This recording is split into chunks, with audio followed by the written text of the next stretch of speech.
I'm Mark Seifter. And I'm Linda Size Palmer. And this is Arcane Mark. A shrug today and not Because I pointed when I said my name, so I figured I would shrug. This enough. is Arcade Mark. It is because Arcade Mark. It's going to be your Linda episode. Oh, fair enough. Yep. So, speaking of which, this is going to be our final episode in the Linda's Adventure Kingmaker Saga, I guess. This is the fourth episode, yeah. So, we have, we've been talking about my campaign for a few episodes now, which is kind of amazing that people will tune in just to watch me ramble about my game, honestly. I'm not that surprised, because people tune in to watch people playing live plays, and I think that hearing about the weird stuff that you did in your game in a condensed fashion, to me, is something that I would be, want to listen to even more than a live play, so. Fair enough. Oh! Ooh, thanks for listening, Numbat. Alright, Streamlabs go! Streamlabs go! But yeah, so, I need to go ahead and get the rest of those up on YouTube. If you're watching this on YouTube, then I will have all the other ones up. But for those of you on Twitch, we'll run into a few more roadblocks there, but hopefully going to get a few videos up this weekend and start getting that backlog caught up. So basically, we have, we got basically in our summary last time to the end of part 4 of Kingmaker, and we'd also done the beginning of part 5 prior to the beginning of part 4, because my group doesn't necessarily do things in order, and I needed them also, to do you that. invited us to, yeah, I know, you on purpose invited us to the, what was the name of the Rushlight Tournament? The Rushlight Tournament before part 4, because you believed correctly that the stuff you were going to have already full in part 4 was going to be not only the end of diplomacy, but also that we were going to immediately do the end game of the... We were going to immediately assault him. Yes, which you did. Not using our armies, but just with an alpha strike into his capital. No, you're which is exactly what we did. Yes. So we'll get to the alpha strike in just a moment. But I suppose I should say, Kingmaker spoilers. A lot of Kingmaker spoilers. And we should go ahead and reintroduce our PCs as well. I was thinking of that this morning, and then I forgot because we were late. No worries. Because I was going to tell you. So but tell me about your character, we should introduce the PCs and the other kingdom leaders who came with us, many of which were like cohorts, plus the animal companion of the one person who didn't have a cohort. Yes. Alright, so my character was Edward Songriev, the Bard. He is a bard who was the king of Sangria, and he had a dead family that were killed by Natala Sertova's assassins, and he was not very happy about that, and you can watch the other episodes to see his evolution up until this point. So let's see. He had a cohort. Yes, he had a cohort. Rihanna, who was the new spy master of the kingdom after our other spy master, Med, got killed. And we didn't find out about it for a while because Med was so secretive. Yeah, Med was killed by the Rasmiran of another player. People. And when that character left, then the rest of the characters... when the player left, people didn't realize that the character was no longer around either. For quite a while, though they eventually found some of her notes. We also thought Med was a guy, because Med was just a secretive Norgorberite Reaper of Reputation who was on our side. Mm-hmm. And was reaping the reputation of our enemies.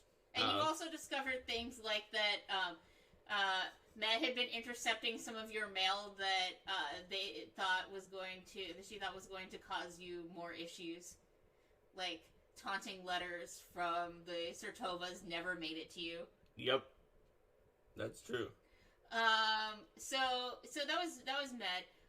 There's but there's also Rihanna, because she's the spy master who was sort of like a secret bodyguard who seemed to be like it was set up so it seemed like she was like a frivolous handmaiden of the royal suites, but she was actually a ridiculously good at unarmed combat and an Aldori master who could basically destroy anything in hand-to-hand combat. And her other identity, she was essentially the captain / mentor to the guards and the leader of an Aldori sub-school that... Yeah, she was a blade school, but we still had other abandoned character, Elizabeth Orlovgarovka, was the warden. Yes. Although I think there was a time when Rihanna was the warden and not the spy master, and then Med died, and then she was the spy master. But she was a vigilante before vigilantes came out, for sure. Yes, definitely. She was... Just like my character in Council of Thieves was a vigilante before even more of a vigilante before vigilantes came out. Well, I think it's going to be really cool with Advanced Player's Guide, with them being something that vigilante not being a class, but instead being an archetype that anyone would have been can take. I would definitely have taken that with Elysial in Council of Thieves to represent Elysial and Angel. Yeah, for sure. But we're not talking about Council of Thieves or that primarily today. So, when did we do in the other episode? I can't remember where in the storyline it happened. There's the other PCs too. There's Lollipop, Sabathia Lolandir being his actual name, but everyone called him Lollipop. Including his player. Even his own player after a while. The elf wizard who started as an elf and was super prideful about the fact he was an elf and thought elves were better than everyone else. Insulted a genie princess because she wasn't an elf, and then got turned into a human as vengeance. Yep. So, still pretending to be an elf, but human at this point. His cohort, the ancient elf magus who uses words of power, Rasaladara. Yes. Who was Los Renthuin, who had initially been cursed by Nyrisa to be turned into stone. And then unstoned, just from the Age of Darkness. Yeah. So, that was one of the early clues about Nyrisa, because I wanted to sprinkle clues about Nyrisa very back to the beginning. There was that one about the dead unicorn that was already in the AP, but I wanted to continue bringing that up. So that was... So Rasa was our country's treasurer, while Sabathiel was our magister who did all of the education system. But then, when he became not actually an elf, he was like, a human can't be our magister, so he switched to be the treasurer and made his cohort be the magister, which he considered to be the higher position. Yes. Also, she had been interested in him for a while, but he was not really interested in her. But then he decided that he was interested in her, but she's like, I'm sorry, but you're not an elf. Yep. He became interested in her, very shortly. Around the time the genie princess made the proposal, he was thinking about how he would respond to that. He's like, I think maybe I am interested in Rasta now. But then, right after that, he got turned into a human, and she's like, well... I was interested in you, but just, I'm not attracted to you because you're a human, and that's kind of gross. No! Yeah. But anyway, he's a super clever diviner who is, in large part, responsible for the PC's reputation as a chaotic good police state. We were chaotic good police state. Where they would always... We won't use your data unless you're, evil drug dealers who are dealing... What was the... one? Not Shiver. It wasn't Shiver. It was some something other... else. Yeah. I forget what it was called. It was the really bad one that pretty much kills you right away. Scourge or something like that? Was it Scourge? Something like that. But whatever it was, if people were up to something that was really damaging to others, then they would immediately intervene. Mm-hmm. But other than that, they wouldn't use I helped the police state later on with Enter Image, since my image was on all of the money. That's right. Oh my god, you guys were, so well-intentioned but so creepy. What? Come on, people liked us. That's why they had that creepy cult of us. Yeah, there was that time when they had a cult of you, and they decided that you guys must be, some kind of deities, and you had to convince them that you weren't. Regular people go into outer space and destroy meteor showers when the meteor showers are causing Lamash 2's powers to cause all the animals in the kingdom to murder everybody. You guys had a bit of a skewed impression of what regular people Regular people can do that. Regular people also, Perrin did some more regular people stuff, though. Perrin, the dwarf druid. Yes, he was our marshal. Our marshal. He did things like helping cats out of trees and stuff like that, even though he was a 16th level character. Yep. Well, he had, he could turn the tree into, a live oak if he needed to get the cat out of it. That was one of my favorite things with him was how much he didn't care that he was a 16th level character. He would do the little things. He would to do help out anything. people. The only time when Linda and I worked together to figure out what he wouldn't do, that he didn't do the thing, it was not because it was too petty for him. It was because he just got mad at the characters who were involved and were like, "Your brothers who are moving the mile marker on your father's inheritance of farm, you should figure out." Yeah. So he was, it was interesting with that character because as an Erastolite he had a strong, and a dwarf both, he had a strong connection to family. But his family also saw his whole going off there and doing Erastil stuff as being somewhat out with the trees. Yeah, on the with surface. trees? It's being kind of frivolous, so they, And his mom thought that his immunity to poison from being a druid was scandalous because he couldn't get drunk. That's true. His mom did think that was scandalous, and she was also upset when his little sister idolized him and followed him to the surface. Yep. And then they all moved to Varnhold before part 3. And then they all moved to Varnhold before part 3, so then it was more of a, oh gosh, we have to protect Varnhold even more because your entire family is there. Because that's where all the mining was. They did eventually follow him out, but they definitely continued to guilt trip him throughout the AP, which especially his mom. Especially his mom, which the player thought was hilarious. Yep. So, then there was Baohu, the tiger companion of Perrin, who by this point was a shadow templated tiger because of dying and being reborn in the shadow plane during one of their shadow plane escapades, right? It wasn't fully in the shadow plane when we went to Count Renalk. It was with Roswin in her demi-plane. It was with Roswin in her demi-plane. Roswin, the daughter of Renalk and Nyrisa. Yes, that's the version of her from Fell Night Queen that Linda created that was much more powerful and was the daughter of Renalk and Nyrisa and some kind of almost eldest level power being in her own right. Yes. But I threw things at them that were unfairly ridiculous, so I had ideas for how they would come back if they died, and for the... Because Baohu was destroyed in that trial and then came back as a shadow tiger. Yeah. Which was more powerful in almost all ways. Yep. So that was that. There's Big Al. And then there's Big Al, Albert the Lost. Albert the Lost. With his friend Owlbear the Lost, the giant owlbear that he tamed and rode. It was the baby owlbear from part 2. Yes. Who grew up. So it was a size huge owlbear mount, and he also had, by this point, his handmade adamantine armor because the player discovered that this was basically the only campaign that had enough time that you could actually craft your own adamantine armor, so he did. Using the regular crafting rules. Not the ones from later on in Unchained, because, Logan hadn't written those yet. Yeah, so using the regular crafting rules, over the course of over a year, he crafted himself adamantine armor. Yep. So, he had that, and, let's see, he had a cohort, Marissa Ukral, who was, the most disgusting and horrible dwarf cleric of Pharasma that you could possibly imagine. Yeah, well, this is the player who we mentioned before who really likes the antics that come up when characters have low mental ability scores. Not forgetting higher stats than the other stats, although he likes that too. But his number one is just the roleplay experience of being really bad at something. So, whereas physical, it's hard to roleplay, at least when he does it, he doesn't get as much roleplay out of, my strength is really low. But if a mental ability score is low, he, goes all in on it. Yeah. So Marissa Ukral was a, 3 to 5, somewhere in the 3 to 5 range charisma dwarf who is just odious and, harassed people, but not in a threatening way, and harassed the PCs, but, pathetically, though. But, yeah.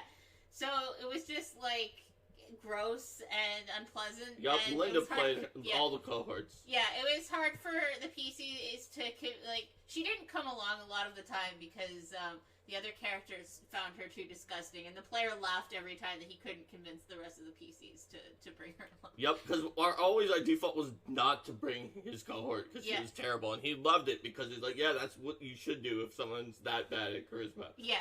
We were always trying to find an excuse to not bring her, or a way to not bring her. Be like, let's limit it to, and then we picked a number that didn't include her, and then went down, or a number that would eventually get to this point, went down a list. Limited it to 10 characters, and then we did it. I guess we don't have enough space. How many teleports do we have? I guess it would take a third teleport for a Marissi. Hi, Jim. Oh, hi, Jim. have fun in Plaguestone. And so then also Big Al had his, he had an ability to call for the powerful angel that eventually got turned by this point to a powerful psychopomp. Yeah. When he changed his religion to Pharasma, but sometimes it called a demon. Yeah. What had a 1 in 4 chance of calling a demon? Unless he wanted it to call a demon, then it always called a demon. Succeed at calling a demon because of his abyssal bloodline powers that came from his time in the World Wound and the influence of his friendly paladin intelligent sword that was actually a nascent demon lord. We had destroyed it by now. But you had destroyed that by now, and he had decided that that he really just was not going to continue with a good path. So the sword, in retrospect, was successful at corrupting him at least somewhat. So we missed 2 important characters.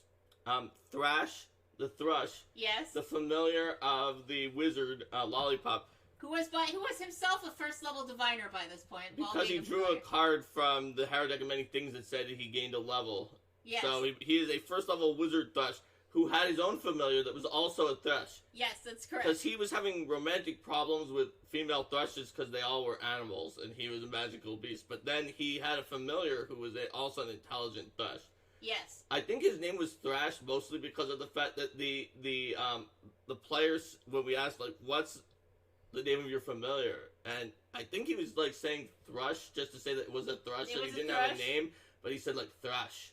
And so I was like, oh, Thrash? And he said, no, I was just saying it was a Thrush, but yeah, Thrash is a good name. So. Alright, so then it became Thrash. Thrash the Thrush. Yes. Oh, Thrushception. Yeah. Says Stunt Monkey. And then also, so Thrash was an important familiar, but... Well, Thrash was important because early on, and in many cases during the campaign, Lollipop refused to speak to people who couldn't speak Elven. He made his familiars, but he knew how to speak Common. Yes. So Thrash would speak in Common for him. Yes. And that is how he started. Fortunately, as a half-elf, I had Elven, but this is back in the days when there wasn't a human option that was strictly superior to half-elves to get 3 skill focuses, so I have my 1 skill focus. Yes. Let's see. There's also an even more important familiar, Tiali, my familiar, who's a Lurakian, who is also the kingdom's grand diplomat. Lurakians have very high charisma, so, I mean, not as high as the actual charisma-based They also character, particularly like wandering. Traveling around. And traveling. Well, I mean, it says in the thing about if you can have a Lurakian as a familiar, it's like they might just leave you if you try to make them stay in one place. Yep. So yeah, it was very much like, hey, go do diplomacy throughout the world. So until part 6, also, Tiali did more damage than I did in most fights because she was always carrying staves that she would UMD to do ridiculous stuff. And then she eventually had a holy shard of Desna's true weapon. That we got from Mordecai's tomb. Yeah. That also was actually more powerful than me until part 6 when I surprised everyone. We'll get to that in this adventure. Yeah. So I think those are the main. Those are the main characters. What other kingdom roles? Well, there's Fenoi, the nymph who is the queen. That's right. She was the queen by now. Yes. Was Lysianassa the heir? The heir had been born as well at this point. And if you think that the PCs were overprotective of their kingdom leaders, good God, I feel sorry for that child. It's like constantly being scryed on at all times. What? Symbol of scrying is a good spell. What does symbol of scrying do exactly? I'm not sure. It's constantly scrying, but I think it is. So we had a permanent symbol of scrying on her blanket. Yep. So what does it do? When triggered, it creates a scrying sensor linked to you and centered on the symbol, even if you're on a different plane than the symbol. You are immediately aware the symbol has been triggered if you are conscious, and are awakened from normal sleep if sleeping. It does not otherwise disturb your concentration. You may observe the area through the symbols if using a scrying spell with the sensor as the target creature. Once triggered, it lasts for 10 minutes per level. Cool.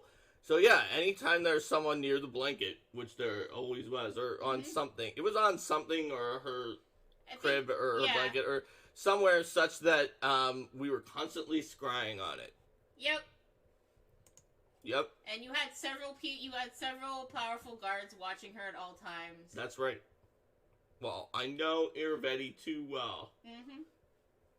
Anyway, so speaking of Irvedi, let's move on. So Yes. in the last thing that happened in the last part was that we finished off part 4. Yes. And you had stormed Fort Drelev, and you had been attacked by an army of pouncing Tiger Lord barbarians. Oh, well then that's not the end of part 4, because I thought we also went into the Tomb of Arbog, and we killed those 3 ridiculously famous hags in the front. Have we done that? Like, you would want to just listen to the video. I listened to the end, and I think we maybe didn't, because that was... I thought there was still a little bit of part 4, but then... That was the end of what I 5 had and 6 was a rush. Yeah. So, there was a little bit of part 4 to go, which was that the Tiger Lord barbarians that stormed us, they had a base, and it was near a secret tomb, as you'll know from Kingmaker, of Armagh, the ancient legendary Tiger Lord barbarian of Gorham.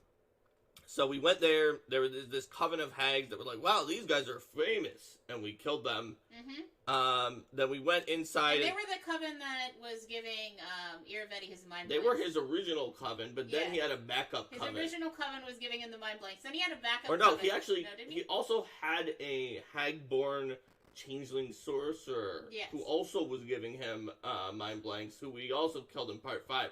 And then he found a backup coven, but we realized that he was probably going to find a backup coven, and we'll get to that. No, they were famous. They were really famously terrible Lyronans.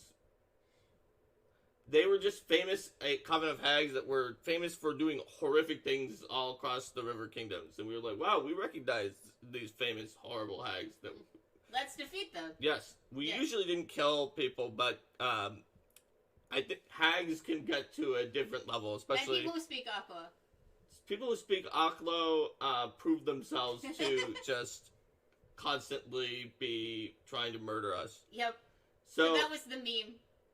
So we made it into the, there, and there were all sorts of weird Gorhamite, like, puzzle trap things. Yeah. And...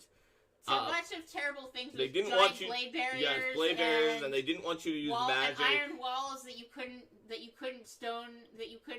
go through with earth elementals, which was one of your strategies at that point, was going through stuff with earth elementals. Which was having the druid parent transform into an earth elemental, having everyone else jump into a portable hole, and then having him go through the ground, and then... Opposite order. Oh, right. Jump into a portable hole, then he turns into an earth elemental, because as an elemental, he couldn't bring the portable hole with him, because he can only go through That's right. Order of operations is important. Then he has to turn back to get out of the portable hole. Yes.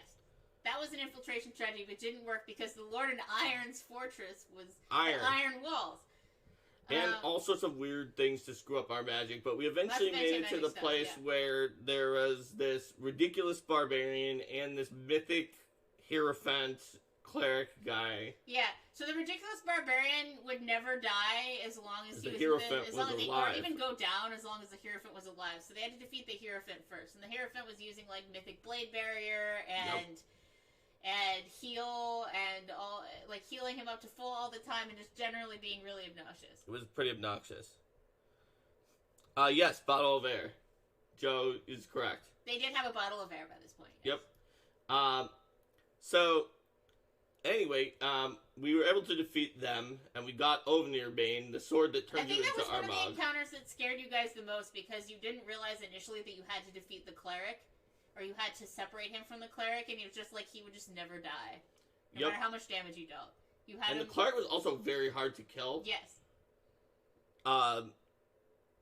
So, I think that we separated him from the cleric at first, although the cleric could have brought him back by getting back towards him, just to stop the barbarian from killing us. Yes. So that we had time to kill the cleric. Yes. You definitely did separate them. I remember because whatever the radius of his effect was, it was like 30 feet. You had him like 35 feet away. That's right. Didn't let him get closer. It's like, oh my god. That's right. So we got this sword that turns you into the ridiculous barbarian, Armagh, Bane, and so we decided we were going to do the artifact destruction method on it because it was bad.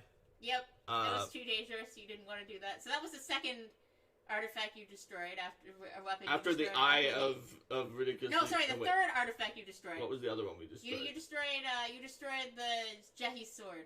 Oh yeah, but we also we kept the mirror from Legacy of Fire that we randomly had. Yeah, That was part of your spying strategy. Was the artifact mirror? From Yeah, Part the artifact 5 Legacy mirror of Fire. from Legacy of Fire Yeah. added to our number of people who could spy on people. Yep. It was very handy. It was very on brand for us, and it was not like evil like a lot of the other artifacts. Or Elven Airbane was cat neutral, but it was pretty bad because it annihilates you yourself and turns you into Armagh. Yeah, and you didn't want that, so you destroyed it. So we had to like find his petitioner in the boneyard and like a bunch of other stuff. Mm-hmm. You guys did so many quests. Yep.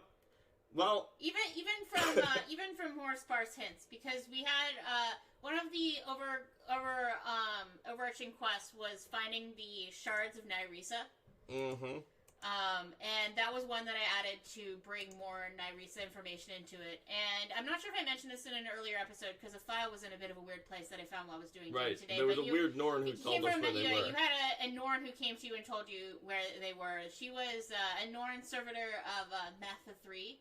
The eldest, who Meth's involvement in the campaign started from the very beginning as sort of a reason to have there be some kind of prophecy that directed Lollipop to join with the party. Because it's in the Age of Lost Omens. Yeah.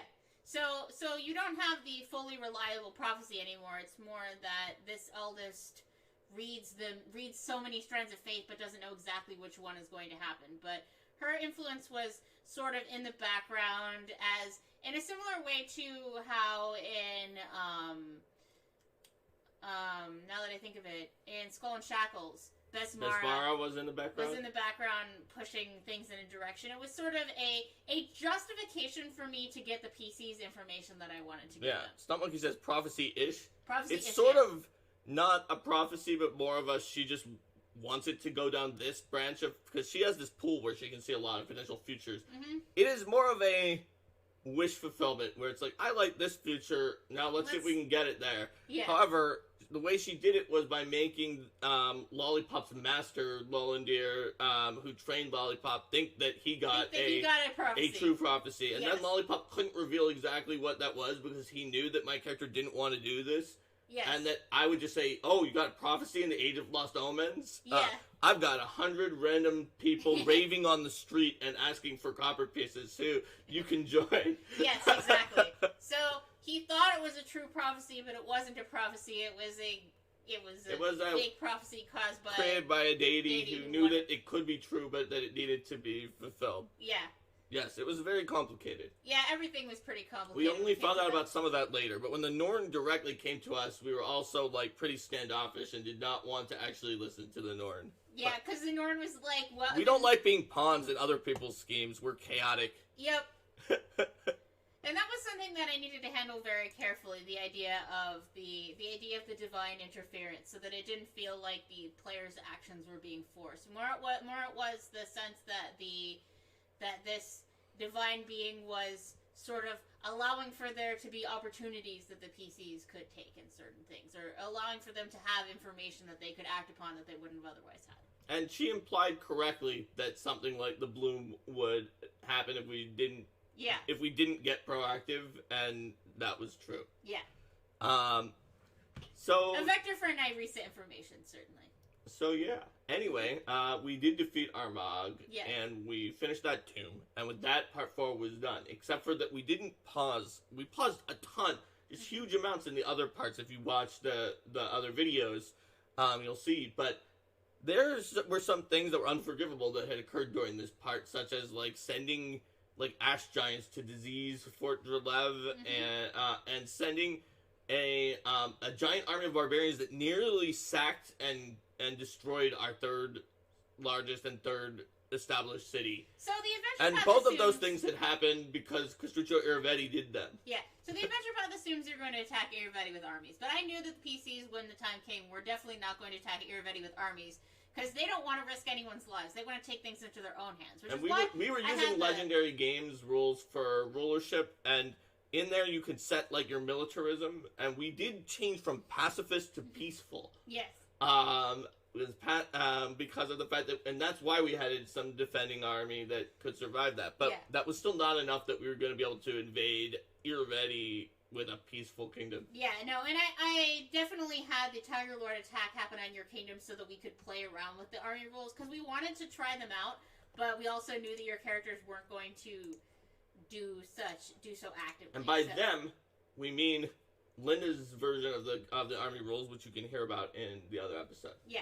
In the previous episode 3. Yes.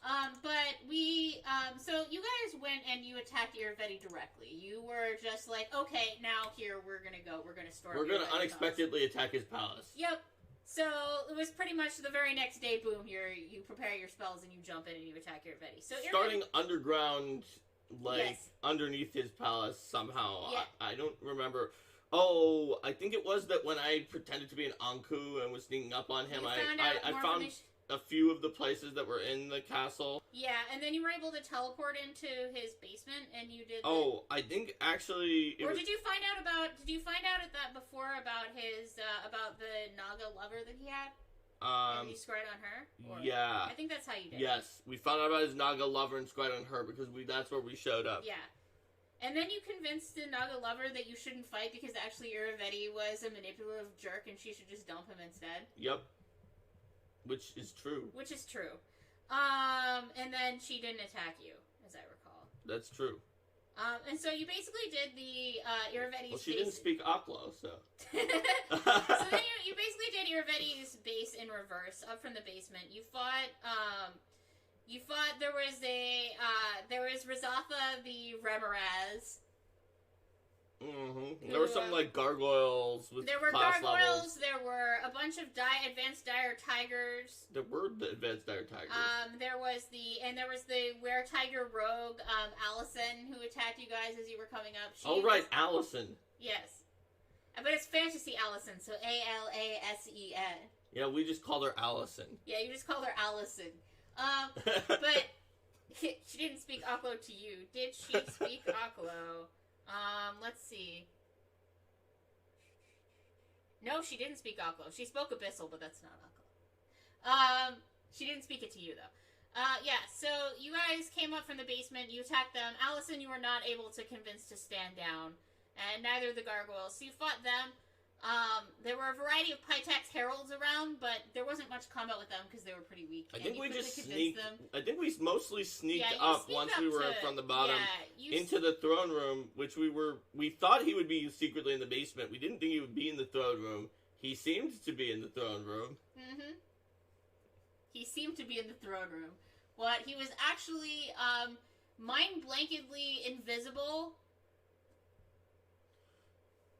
So I thought he was actually just not there or something like that, and mind blank. He was not in that room though. He was mind blankedly visible elsewhere. But he had a duplicate, a body double who was in the throne room. Like a doppelganger with ridiculous disguise. Yeah, it was a doppelganger. That's right. It was a doppelganger duplicate who was pretending to be Irvetti. There was a doppelganger duplicate. There was an 18th level Avinash Jerk. His general was there. His general was like an Oni. An Oni? Yeah, his general was an Oni, and I buffed up the Oni pretty substantially, because at this point I was having to buff things pretty. There was an 18th level source, hag-blooded, whatever the name of that bloodline is, corrupted or whatever. Yeah, and there were also a bunch of troll guards, too. Oh, yeah. They were even more trollish than the player who had Mercy as a cohort. Yep. So everybody was kind of watching. There was a fourth person there, I think. A fourth main person. So there was the sorcerer, the fake Irvetti, the Oni general, and something else. I can't remember. I'm blanking on it right now. It must not have been too important. No, it was weaker than the others. Yeah. So, but that was sort of the main fight that you guys had there. Now, Irvetti was watching, and thinking, you know what's good for not being noticed? Being invisibly mind-blanked while flying in a silence. But you know what finds someone who's doing that? Echolocation. So the PCs had echolocation, which they used to track down the actual Irvetti. And Irvetti still put up a decent fight when you found him, because I had buffed him pretty far. But that was not that day. Yeah. So, we did have echolocation, and actually, the fake Irvetti was also invisible, and we needed to use it to find him, and he was still a fake. But yes. The real Irvetti could have been anywhere at that point because he also had boots of teleportation. He was gone. Yeah, he left when he saw. He left his castle. He was invisibly mind blanked when he noticed that something was happening. He watched to see if his allies were going to be able to kill you, but when he realized that fight was going south, he teleported away. If they were anywhere close, maybe he was going to help them. If they were any close, maybe he was going to help them, but he left. Yeah. Then that's when we Sherlocked it down because we knew we had killed that main group of hags that he was working with, which we assumed was a sort of mind blank. You know, we killed this hag-blooded sorcerer. We figured the sorcerer. Oh, we didn't kill her. Yeah. We didn't kill her. We captured her. Captured her. We then used divinations to try to figure out if she knew of any other source of mind blank that he had. And the answer was she didn't. Yes. And she admitted that he also had used that other coven that we killed. Yes. And her. Mm-hmm. Then you had at to that deduce point, where else we used knowledge checks to find out where if there were any covens in the area or what was going on, and we found out about one, and so then we camped that coven just for a while, waiting for his mind flag from the sorcerer to wear off. We just hid where the coven couldn't see us and waited for him to come to that coven. And then you attacked him there. And we attacked him there, but you had upgraded his Numerian staff so that it did it could squirt out random Numerian fluids and attack you with them. Yeah. And I used the Numerian fluid chart from, I think it was Technology Guide or something like that. Yeah. One of those books. So he managed, we put him into an anti-magic field, but he squirted out the fluid and it did the thing where it dissolves your body within one round, then you die. Yeah. Onto our wizard. Yes. And we somehow managed to reverse that, which was very challenging, and we easily just grappled Iravetti in the anti-magic field. Other than that, that's disarmed his I remember that he had done something that still felt like a fight, and that was it. That was what it was. Yeah, it was one of the worst possible things that Numerian it was could have done. It was like a D20 or D100 chart. It was some giant chart, and I rolled the 99 or whatever it was. I rolled something really unlikely. I mean, it could have made our wizard a powerful mutant with special abilities. It could have, but I rolled something that was really bad for you guys. So it was a very unlikely result. It was very interesting. And it was pretty dramatic when that happened. But we managed to defeat Iravetti. Yeah, and those hags. And those 3 random hags. Those 3 random hags weren't so hard. They were really easy. Yeah. So at that point we had defeated Iravetti. We then found out that he had that rebel that was hiding around that had rebelled against him when he got really ridiculous, and we found her. And she is someone who is expected in the course of the AP to be someone that you talk to and is oh yes, he's going to be attacking you with armies soon, but that none of that happened. We found her, and we're oh yeah, we defeated Iravetti. She thought that was awesome, so she joined your kingdom. And we also found out from the people we were questioning in his base with divinations and questioning that he that weird Abbey that we had heard White Road Abbey, we had heard about it in the Rushlight tournament being renovated, was really super sketch, and it was another base that he had. That's where he had captured some kind of a fae there. Yeah. So we were thinking maybe he somehow found the last shard of Nyresa that we didn't have. That was the really hard one. That was a sword called Briar that you may have heard about from the adventure because that was the only shard of Nyresa in the real adventure. Yeah.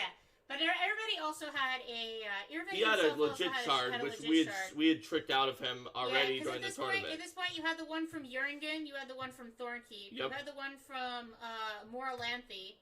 Yes. You had the one from Nystra. You had the one from Count Renalk himself. You got the one from Iravetti. Yes. You had the one embedded in the blade of Shaika's sword when you got Vesper's rapier. You got Shaika's sword. And you had the one from Roswin. Yes. So yeah. We were only missing Briar. Yeah. We thought maybe he had found Briar because we did find out that he had been tasked with finding Briar by Nyresa. So maybe that's where it was. We didn't know. When you search Google for Numerian, the top return is Numerian fluids. Well done. Oh, interesting. There you go. So, the White Rose Abbey, I buffed that up pretty considerably too. Actually, at this point, I was talking a fair amount with Jason Nelson, Legendary Games, who also wrote Part 5. And he had sent me his original turnover for the adventure, which had some parts that it had to get cut. Particularly, there were some things around White Rose Abbey that had to get trimmed down for space, and so I was able to use both some of his ideas there and also some of my own stuff to buff that up quite a bit. So you had... Wasn't there like an Unhallow from a Dark Skull that was just constantly doing terrible things? There was that in the adventure normally? Yeah, there was an Unhallow from a Dark Skull. I can't remember what was where, what was mine, what was his, and what was the adventure. So I'm just gonna say that everything all came together there. So there was we still had things in there that were from the adventure itself, but there was a far more dangerous threat in the form of a bunch of there was a bunch of rats there, and when I say a bunch of rats, there was the that's not much of a threat. Horribulous rat swarm, which was a colossal swarm of rats that were being controlled by a were-rat ranger, and there was also an advanced half-fiend nightmare assassin who was there. Stump Monkey also used some things from Jason Nelson's original turnover, and had good things to say. Yeah, so 8 were-rat rogues who all had an unholy aura. The Horribulous rat swarm, Gatane the were-rat, powerful were-rat rogue, and Avanesh the advanced half-fiend nightmare assassin 10. Yeah. So that attacked you guys. That was a CR, I don't even know what the heck encounter in the end, because you had the CR-16, and a CR-15, and a CR-11, and... That was a lot. There was some kind of caretaker, and there was that was the big encounter in Ambush in the Sanctuary. They, Ambush, like, you guys still noticed them somewhat, like your diviner at the very least, and a few of you noticed, but not everybody noticed that one. There were the strangling, shambling mounds. I think that most people noticed some of the things, but then what really was surprising was the horse that we didn't notice. Yes, you didn't notice there was a giant horse. Yeah. Yeah, well, it was an assassin horse. Yeah, it was an assassin horse. An invisible assassin horse that came out and jumped you guys, yeah. So that was quite the complex encounter there for sure. And you had like the were-rat ranger had purple worm poison, which is one of the nastier ones, and the half-fiend nightmare assassin had blasphemy and desecrated the area and just all sorts of nonsense. Who doesn't have blasphemy? Oh yeah, I remember now. Had handy saddlebags, which are handy haversack, but saddlebags. Yep. Yeah. So there was also the gardener, which is a powerful gnome ghost. Yep. Who attacked I remember you guys the there. gardener even better than these guys, because that was in the Unhallowed Dark Skull area. In the Unhallowed Dark Skull area. A bunch of other weird stuff. There's a bunch of Will-O-Wisp there, because they had Will-O-Wisp scouts. So I know you're going through his file there, but you had done something else with that gardener encounter that I can't quite remember. That was playing with that. The gardener also had like these magical liquids. I remember, and I think that they had at least partially trapped the Nereid. They did trap her. Yeah, the Nereid was trapped in these strange bottles that the gardener had like transformed her into water and bottled her essence or something like that, and so you had to defeat the gardener to Stump Monkey says he rides across the nation, the thoroughbred of sin. Well, these notes here also have my modifications, right? They have my at least some of my modifications, but he had imprisoned her. He had imprisoned the Nereid Avindra. In like a clockwork something, or... Yeah, there was like this weird clockwork thing. I unfortunately don't have notes. It was notes a puzzle, and we had to solve it. Yeah. But we defeated the ghost, and we solved it. From the vials. And then she told us that, in fact, she knew... Your princess was in another castle. She knew where Briar was, which nobody else did. Yes. And is this in the actual AP, or is this just your thing? That Briar had been stored in a place where Nyrisa could never find it, no matter what, which was in the material plane reflection of whatever spot that Nyrisa was standing in on, in her demi-plane, Thousand Voices. Thousand Breaths, yeah. Yeah, Thousand Breaths was hers. Which one is hers, and which one is the name of the forest? And Thousand forest? Voices is the forest, I believe. Okay, so whichever spot in the forest she's standing in her demi-plane, the material plane version of that spot is where the sword was, so that she couldn't possibly get to the sword, because if she moved to the material plane, it would not be there, because it was It's basically in her Briar, dimensional Briar shadow. is in the AP itself. Briar is just wrapped in a Vinder's shawl, and you get Briar at that point. Oh, you get it at that point. Yeah, Okay, so it would have been there. It would have been there. But you moved it to a place that was harder to get that was impossible for Nyrisa to get, and because otherwise it didn't make sense to me that if. Well, because in the AP itself, Iravetti had already found Briar and hidden it there. Yep. But it seemed like with how he was failing and things like that, and the way that I had put things together with the shards, it just made more sense for it to be in a place that was really hard for her.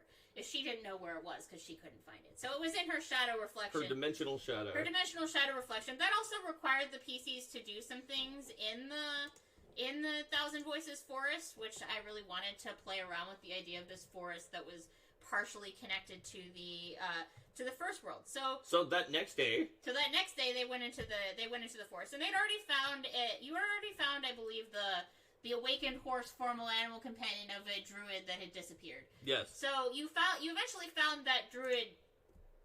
So and that who disappeared into the forest. So I know you talked to that awakened horse because that awakened horse helped you find some things about at least where the druid had entered and some of the things that had been going on there. So Thousand Voices was weird. It had this feature where that was related to the power of the first world to regenerate things, where every Oath Day at 3 p.m. the forest would sort of reset, and anything that had died during that time would come back to life. So this horse Windcaller had actually been into the forest with the horse had actually been into the forest with a druid whose name was Windcaller. And he had these strange dreams that sort of drove him to go into the forest, and he went in, and he thought that he was thinking that they had been passed down through generations, that there was some kind of corruption on the place, that though the plants grow verdant and the animals thrive, a primal force pulls the land to be something that it should not be. And so then he spoke to one of the inhabitants of the forest, a squirrel. Yes, it was a squirrel, literally a squirrel. And in most ways, the squirrel seemed normal, but he refused to leave the forest. And the birds, they would speak, and they seemed to be in the peak of health, but no matter what, the animals of the forest would refuse to leave the forest at all. And when he went into the forest, he then noticed something strange, that his days, that the region's animals seemed the same, that their conversations started to seem exactly the same, that things just seemed to be trapped in some sort of a loop of time. And he repeated what he was doing week after week and found the same, like, I endeavored to repeat my actions from a week ago exactly and found the conversations I had were nearly identical. None of the animals remembered our conversation. And he ended up running in circles, and essentially he went around, he put dye on the fur and feathers of animals to see if maybe they were reverting or something weird was happening. All the dye vanished. He killed a squirrel and pulled its body out of the forest, and then the same squirrel greeted him. And I have all these details because the PCs eventually, with the help of that companion, found the journal of this druid, which had this information, gave them insight into what was going on with the forest, and they were fairly freaked out by this weird forest that had made. Sure, it wasn't a groundhog. No, it was a squirrel. It should have been a groundhog, but it wasn't. And eventually eventually the druid had decided that he was never going to leave the forest. He said, "I will not return to the land of death. I cannot leave or I shall die. I cannot leave or I shall die." And he stayed in the forest, and some of the more dangerous beings in the forest that weren't just the animals stuck in the infinite time loop, but were instead tied to Nyrisa, eventually killed him. And but they were able to use what they had found on him to help them further in tracking down the shadow of Nyrisa. So the shadow of Nyrisa was pretty messed up, like pretty much everything. So the material plane version of the House of the Edge of Time, there were strange projections of Nyrisa's old servants in livery. There was a projection of Nyrisa that was hosting a banquet.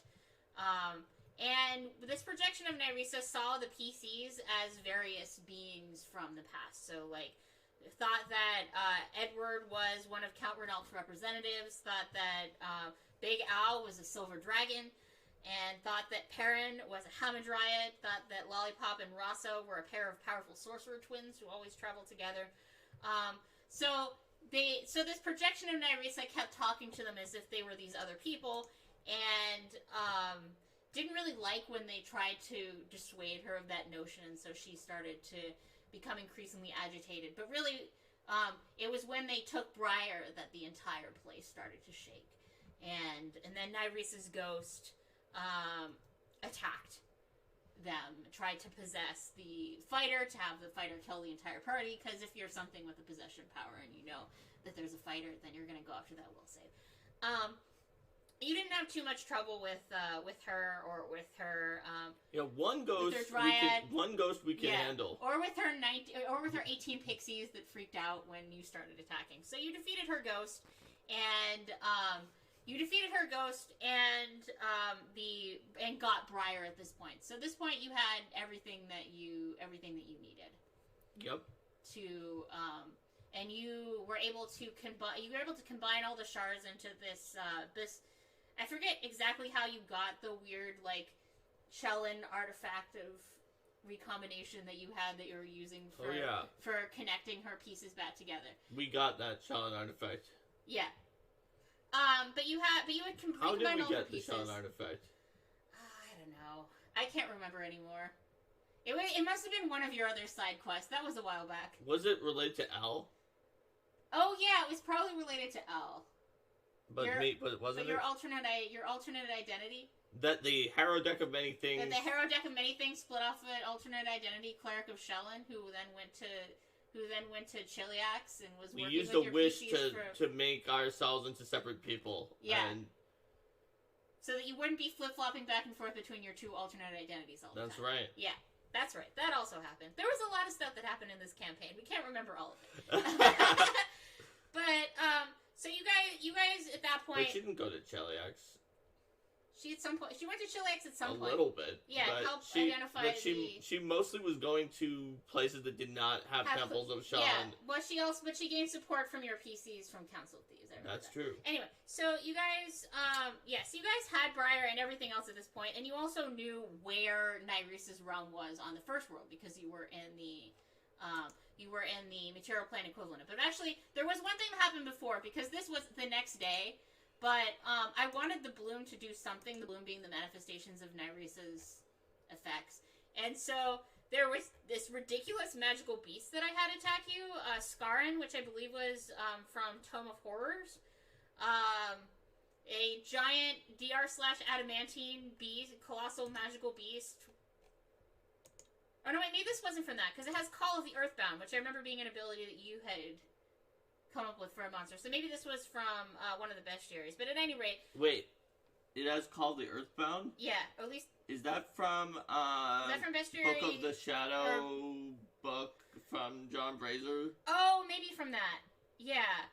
Yeah, no, I think it was from John Brazier's book. But There's not an actual human called John Brazier as a character of Jill McCoy, the person who actually... runs that. Yeah, I know, but not John Brazier's book, but the John Brazier Enterprises book. Yeah, I think so. Yeah, because we used a lot of third-party sources in this as well. But I wanted to attack a city with some ridiculous earth-burrowing monster, so I did, and I knew that was going to be the only bloom. So that happened before. That happened before they did this thing where they went into the forest, because they did at least go back home for the night and then got attacked. So then at this point you were ready to go into the, you're ready to go into Nyrisa's realm. Which we did the next day. After spending months between, various portions of things, we did the next day. The very next day you went into Nyrisa's realm. So, Nyrisa's realm, I ran this pretty much out of the book, just with, buffing the various threats that the PCs faced until, until the end, but you guys also went through it pretty fast. No, here's the thing. We pretty much didn't do most of her realm because we went right to the house at the end of time. Exactly. But then we had to fight the entire realm. There was an encounter, and it had, it was everything except Nyrisa. Yes, exactly. Well, I said I read it pretty much out of the book, but it was like in terms of what was some there. Uber Medusa with special abilities, like 30 ghosts or something like that. Like there were and there was how were there even 30 ghosts? There were 30 ghosts. There was. I mean, this is one of those encounters that just kept going and going. Right? There were the defaced nymphs. Wasn't there? Defaced nymphs. There was this giant worm. There was the worm that walks. The The wriggling man. Yeah. Yes, the wriggling man attacked you guys. There were. What else was in there? There were some barbed-tongued wyverns. There also wasn't the dragon. It wasn't Nyrisa. It wasn't the dragon. Yeah, Nyrisa and the dragon were not there. Basically, everything in Nyrisa's realm, other than the dragon, combined into a multi-wave encounter as they assaulted the fortress. Like, and Nyrisa most of the CR didn't come from those 30 ghosts. But I'm gonna tell you, if I wasn't a bard, those 30 ghosts would have taken us down because. Oh yeah, there was the lesser Jabberwock. There was a lesser Jabberwock. A lesser Jabberwock came and attacked you as a part of that many waves encounter. There was a Zomok, which is a strange glowing plant monster that. Zomok's a plant. Yeah. It's part plant, part dragon. It's another powerful. Let's see. There was a Runt Tarn Linorm.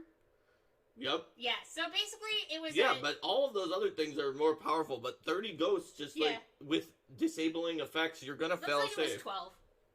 But, okay. It felt like it was 30 ghosts. Yeah. So basically, they just kept getting attacked by wave after wave because they Stunt decided Monkey instead of agrees the exploring ghosts just were to go brutal. there. And at that point, Nyrisa's action was to continually teleport in groups of creatures. Yep. She just used her because I don't know if she normally has this, but Linda had the entire realm be divinely morphic to Nyrisa. Yeah. So Nyrisa just moved the realm so that on her turn, like another encounter from somewhere else in the realm was just added in. Yes. So if we didn't defeat the entire amount of that, it was just piling up more and more and more, and we didn't because there were, I guess, 12 ghosts. Yeah.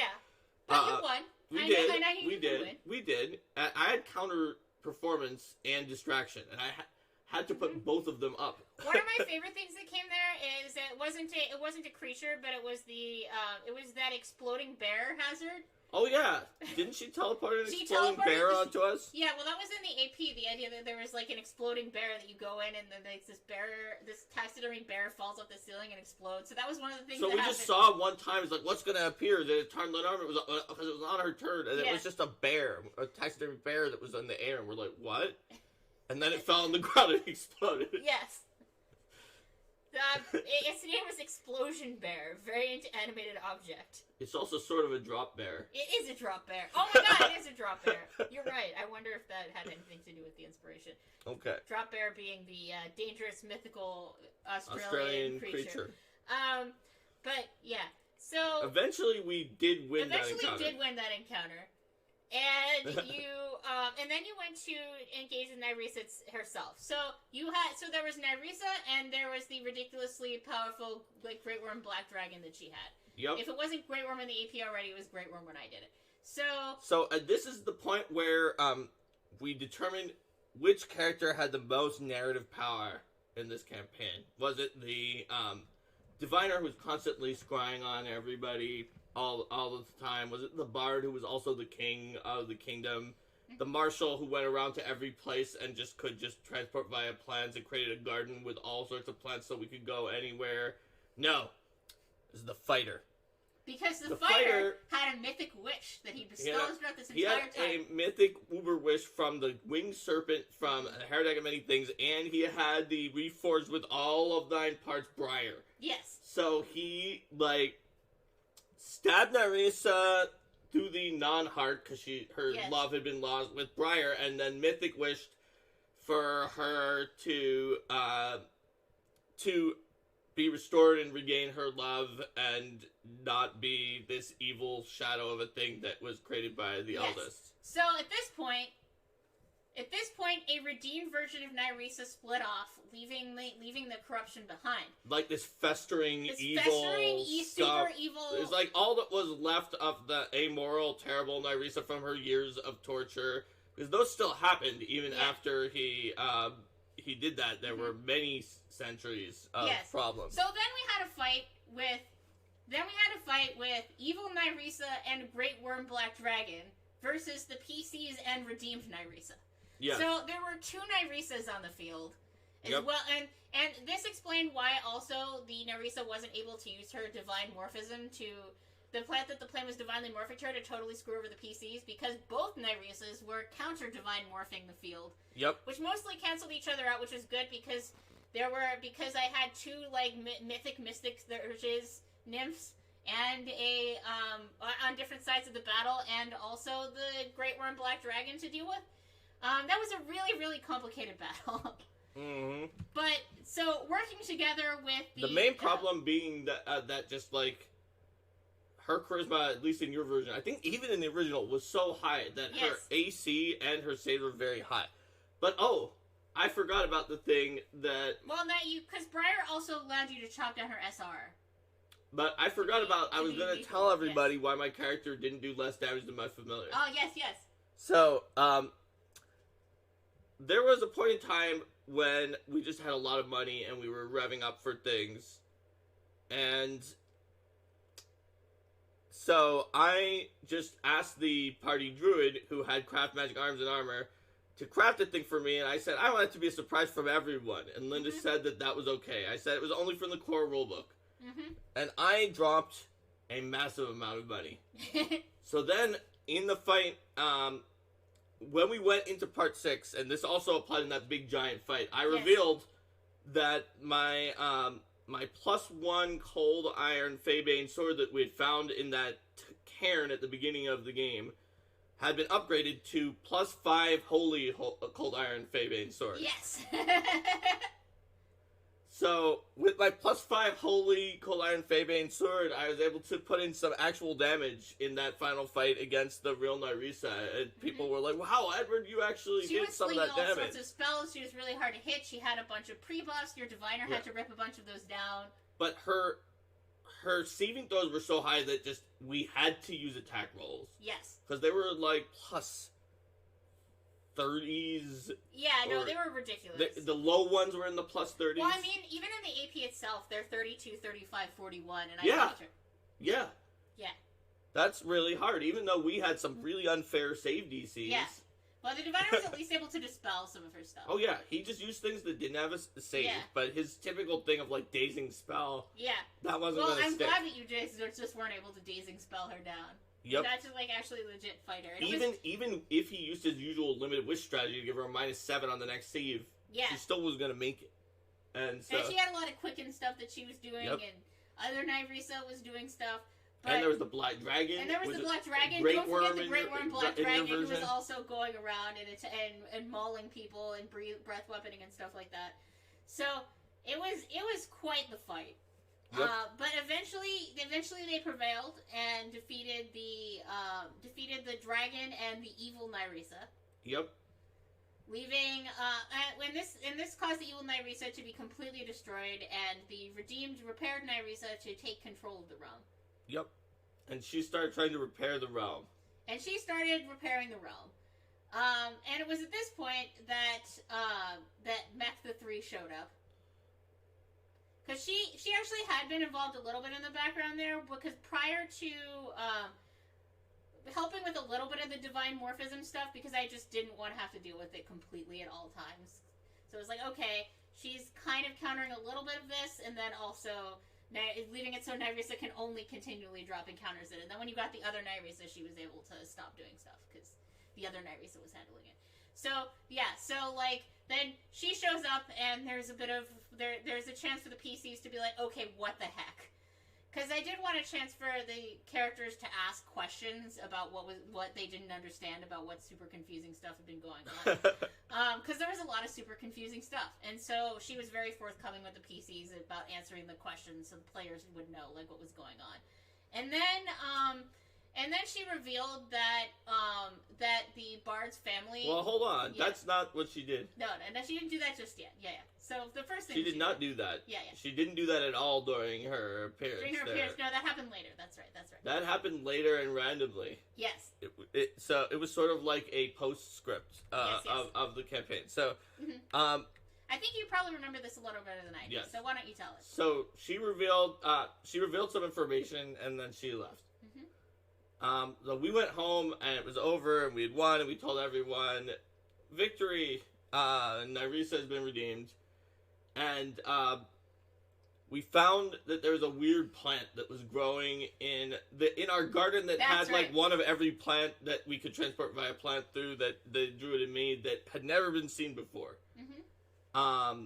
And so that plant opened up a while later, and that is where the dead members of my family were in it. Mm-hmm. Notably, I think we just entirely forgot to mention this because Rihanna did eventually go back to being the guard because Ned was our first spy master, then Rihanna, but then Sigma, who was this other character that it was kind of important that I think we just didn't mention in any of the videos. No, we mentioned Sigma before. We have mentioned Sigma, yeah. Sigma being the mentor of... the mentor of Med.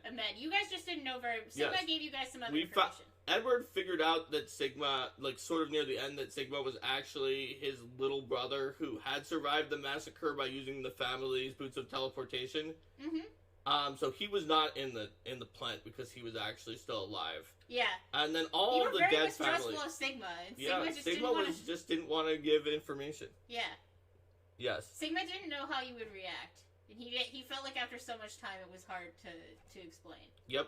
And so all of his other family members came out of there, the same age as they had been when they were theoretically assassinated, because it turns out that Mac the Three had grabbed them instead of having them be killed. In the instant before they would have died, so that it wouldn't change fate in the way that everything else would still progress the same because they would still appear to have died and everything else would work normally. That's it wouldn't right. really mess with she the may have timeline. even found a time egg and then slowed time and then put a doppelganger that she won from the Millennial Fair in their place and then grabbed them out. Chrono Trigger reference. Yeah. So that was sort of because that allowed me to sort of bring back the Bard's family in the end without having it have influenced the timeline. It seemed like something that she might do is sort of like, hey, here you go. Of course, the Bard the Bard had very mixed feelings about this whole circumstance. You could have brought them back at any You could time. have brought them back at any time. It's like, well, now be happy for your divine intervention. Be happy for your divine intervention. Yeah, no, seriously. Yep. That was something I decided to do partway through because I thought it would be cool to have them back as.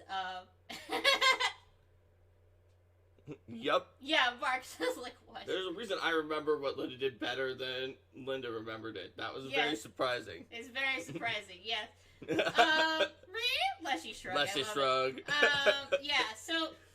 And then the idea was that they would be around as characters if we did post game stuff, because I'd initially been considering doing some post game things where realizing that, because I mentioned in a previous one that I had decided that Coral the Conqueror, the Red Dragon, had been involved in the process of breaking out Mordecai to try to weaken the area so that he could then conquer things. Coral then realizing that this Narisa thing was done, all of this instability was done, and there was just this stable kingdom here, and that things were just going to keep getting stronger, was going to have the forces of was going to basically take over in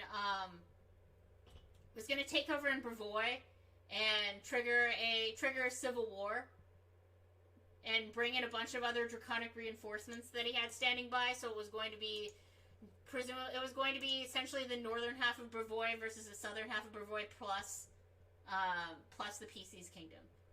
And Rosalind versus Isia, but I knew that what was actually going to happen was the PCs were going to realize that Coral the Conqueror was the real cause of it and go in and attack Coral. So, because that's how they do things. Well, I mean, like, if an evil Great Worm Red Dragon with extra powers and who would open up Mordecai's tomb took control of Isia, like, then that means the Sertovas aren't in charge. Yeah.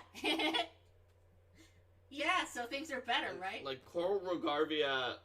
Like, Edward recognizes the legitimacy of Coral Rogarvia as the ruler of Brevoy. Yes. Which could have been more concerning, because, like, his families were supporters of the Rogarvias, but he does not recognize the legitimacy of the Sertovas as the usurpers of the throne. It would have been interesting, but I'm sure you guys would have ended up fighting him. My thought in there was that, because there was, bringing back the family was also because, I knew from sort of talking to you about your character's goals that your character didn't want to also rule Brevoy. So the idea was that then if you guys killed if you guys killed Coral, then with your family's claim to succession of the throne, Edward's father could then become the ruler of Bavoy. So Edward wouldn't have to have the responsibility, but it would still be like a ridiculously allied nation. Stump Monkey says it's a good plan to recognize the legitimacy of Great Worm Red Dragon. It generally is. But yeah, so if we had done the post game, that I was seeing that as the most likely route, as you had that sort of thing, and then moving more into whether you guys wanted to go more into the Stolen Lands, not Stolen Lands, the River Kingdoms, and do more consolidation. Whether there was a sense that you guys were getting too powerful and something needed to happen. And then there was a coalition that it came out of Daggermark that was then going to try to start causing problems. But the issue with you guys there is you're so powerful that basically nothing can really properly oppose you in the River Kingdom. So if you guys wanted to... Raspberry could have been an issue. So I would have raised an eyebrow if Daggermark and the other River Kingdoms came after us. We saved their butts multiple times from Raspberry.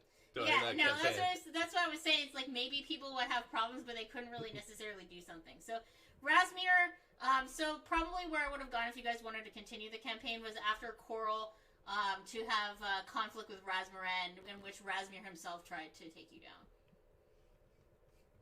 Possibly after making some progress on his goal to become a god. Mm-hmm. So demigod, it probably would have been like a demigod Razmir and stuff like that. But you guys didn't. Stump Monkey says that his plan was so tough it would basically become World War Stolen Lands if they took it up a notch. Yeah. Kept telling them to play Kingmaker kids and let them play characters children 50 years in the future. Well, I had considered at some point running a version of the campaign that was. Because after the Kingmaker sanctioning documents came out, that was, hey, stories the kingdom tells, which is essentially an up to 11 version of everything that was. I mean, I already tore things up a lot, but it was even more ridiculous. It's even more ridiculous where the PCs actually had powers that people thought that they did at the times when they thought they had them.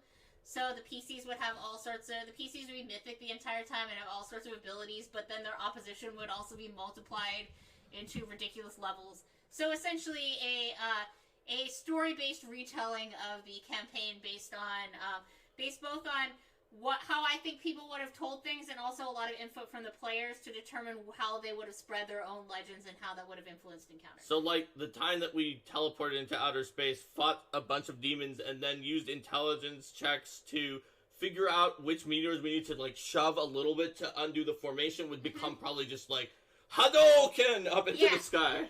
But we didn't wind up doing that. We wound up going on to other campaigns. We had been playing Kingmaker for 6 or 7 years at this point. Yep. And it was time to give some other folks a chance to have their campaigns. I mean, we rotated out, right? So we run one campaign. Generally, we have 2 campaigns going at once, and we switch things around. But we had other things we wanted to do. And I haven't really run a full campaign since then, which is something I want to get back into doing. I'll definitely do it in 2nd edition. Mm-hmm. At this point, but yeah, that was Kingmaker in a nutshell. That's Linda's Adventures Kingmaker in a nutshell, or in a 4 session. It was a friggin' video. 6 to 7 year campaign. That's right. A nutshell of that campaign. That's true. Imagine if it was an actual play. If this was an actual play, good God, I don't even know. And some of those sessions during that 6 to 7 year campaign were very long. If it was an actual play, it would probably have had It had 1 hour episodes. Thousands. Or no, let's say it had 3 hour episodes. How many hours was that? Then it would probably have in the hundreds of episodes. Yeah, oh, thank you. Stump Monkey says it was worth waiting for and has a heart monkey. Aww. It's really fun talking about Kingmaker. This latter part, you notice it's a little more scattered on what we remember. That's because it went so fast, I didn't have to take as thorough of notes for myself for the next session because it was just boom, boom, boom, boom. So yeah, that was my Kingmaker. So if you guys want to hear more about my adventures, I will be talking. That's one of the things on the poll. I'll be talking about my first adventure, Council of Thieves. That was the very first time she ever GM'd for anybody except me. Make a new high Patreon level for people to play through one of the 2 EAPs with Linda. We have to see how that works, because we also have the XP reward for true. games. We have an XP reward for the one-shot game. Yeah. Whereas, but I could see a The thing. high level Patreon one where it's like, hey, just be one of our players. And if it was an AP like Extinction Curse where you could sub people out from the circus, then that way if someone didn't want to be a Patreon during that period of time, they could just be in the background. If someone else added, they could be in it or something like that.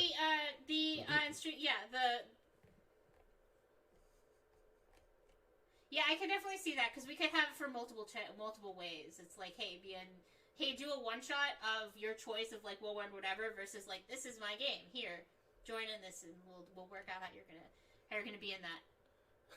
Something a little bit yes of a commit to a year of play. Oh, we do not. Yeah. We do not finish APs in a year. Yes, there's a reason why a Patreon would be a good way to do an AP, but an XP reward would not. Yeah, no, that makes sense. I like that idea. Whereas the Patreon also gives you XP, so it's a if you're at a certain point, which is we'd have to figure it out. We might because if they're also getting a very big time commitment with the reward, we might do something where it's that and it doesn't give as much XP. Yeah, we'll think about it. We'll think that's about a good it. idea. That's a good idea, everybody. Especially because and you're also getting near the end of War for the Crown too. So in running War for the Crown? Yeah. I am. We'll both be looking to run something new. So. I am very close to the end of running War for the Crown.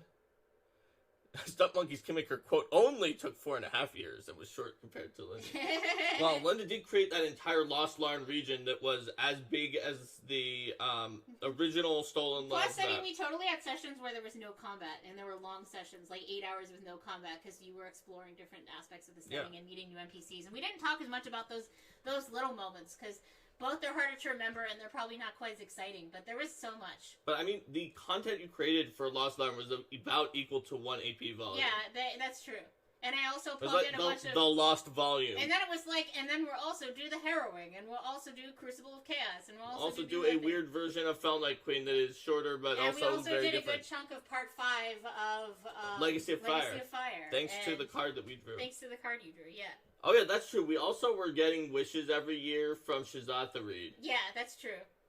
So I guess by the end, Lollipop was an elf again. Yeah, he did get each of you would get one wish. But it took a year to get the next one, and we freed her with the... Or no, we didn't have to free her with that because we got the mirror. The person who we freed with the first wish was in Skull and Shackles. Yes. So there's also a noble merit in Skull and Shackles. There's a lot of noble merits. There's a lot of noble merits about. Alright. Rico the Bolt said the game tended to have character sessions and kingdom sessions. That's a good Stunt Monkey slipped Carnival of Tears in because it was a very creepy Fae adventure. Oh, yeah. I think I've been considering that. I just didn't... I think you were, but that... You were too high level by the time I realized that it was a thing that we could do. You told me it was too high level. It was really, really evil and gross what they were doing, and that we would probably figure it out immediately and pow stomp them. Whereas, that's right, because of your diviner powers and all that other stuff. Yeah. And that's why you didn't do it, but you didn't give details, so I don't know exactly what it is. Yeah.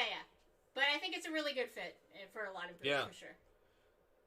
All right.